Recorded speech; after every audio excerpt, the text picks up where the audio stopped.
God that you believe in? Yes. Okay, that's probably what I was guessing. Is that the Christian God? Catholic. Catholic, that'd be Christian. Yeah. Okay, so, every time I hear someone say that God, I ask people, what is God to you? They say God is good and God is all powerful. And, okay. So then, you know what happened? This happened in the 1700s. The city of Lisbon, Portugal. 1755, I think was the year. If I'm off by like 3 years. Lisbon, Portugal, one of the holiest cities in all of Europe. A Catholic city. All Saints Day, one of the holier days in the Christian calendar, back then especially. Everyone was in church, worshiping. That morning, there was an earthquake. And that earthquake, what buildings are most susceptible to earthquakes? The tallest, biggest buildings. And this is 1755. What are the tallest, biggest buildings in Lisbon? The churches. So, that morning, 80,000 people died in their churches from the collapse of the domes, the walls, and what followed the earthquake? Guess what? A tsunami followed the earthquake, basically wiping the city of Lisbon clean. Okay. That was the beginning of what we today think of as the modern atheism. Because at the time people said, if God is all loving, how could he have possibly done this? God presumably controlling the forces of nature. We're not talking about man's inhumanity to man here, which would be the consequence of free will. We're talking about nature. And so people at the time, led by people such as Voltaire, asked the question, if there is a God, and we had this tsunami that killed 80,000 people and wiped out a holy city on a holy day, collapsing churches onto people's heads, then either God is not all powerful, or God is not all good. If we define good by being interested in your health and longevity, that's a fair definition of being good, I would think.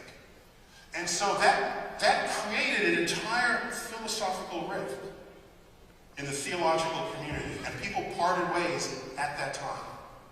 So when I look at the universe and I see asteroids coming down to strike and rendering species extinct, I see forces of nature that would just as soon have us dead or extinct. I don't see the goodness in the world that people speak of. And am I being selective? I don't think so. A tsunami hit Indonesia, 250,000 people died. An earthquake hit Haiti, 250,000 people died. This is nature killing us. I've joked about it. I said, if another earthquake comes, we should get the hint that Earth is trying to shake us off. You ever see a dog like shake after it's wet? It's like, Earth, say, get off. Humans, listen. So, when people define God in that way, I don't see the all good part. I see some good, I see a lot of bad. Nature trying to interrupt my health and my longevity.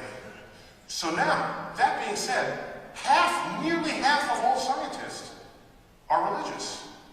They pray to a God. Half of all Western in America. So being a scientist does not make you not believe in God. Nearly half. Here's the difference. The scientists who are productive, who are also religious, do not use the Bible as their science reference. The Bible, they've removed all, and they use the Bible as a source of their spiritual fulfillment and enlightenment. And they draw a line in the sand. And Galileo said this first. Galileo, a religious Catholic man in Italy. He said it first. He's reading the Bible, and he's got it, but then he invents a telescope. He builds a telescope, best one ever. And he's looking at the universe, and he said, this doesn't match up.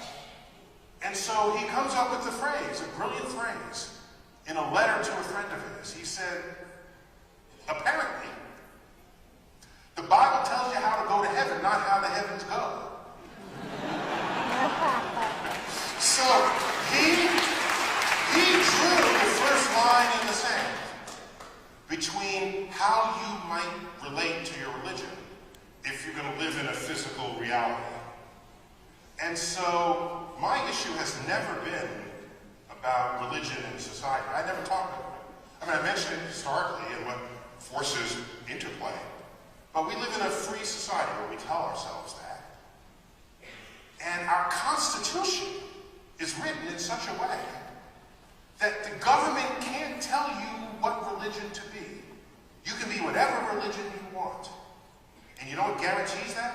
It's because our Constitution, ratified in 1789, makes no mention of God at all. A controversial fact at the time.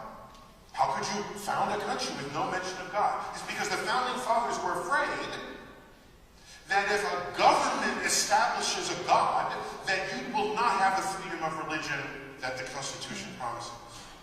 So the only way to guarantee that is to remove God from the Constitution altogether. Actually, God appears there in a trivial way. There's one mention of God, but it's not in any way that you would think. Did you know where it appears in the Constitution? Yes, it did. It's Anno Domini, 1789. That's where it's God in the Constitution. So my point is that so because of that, so you have the freedom to worship whatever you want. Now here's where the rubber hits the road. I have to go. Oh, okay.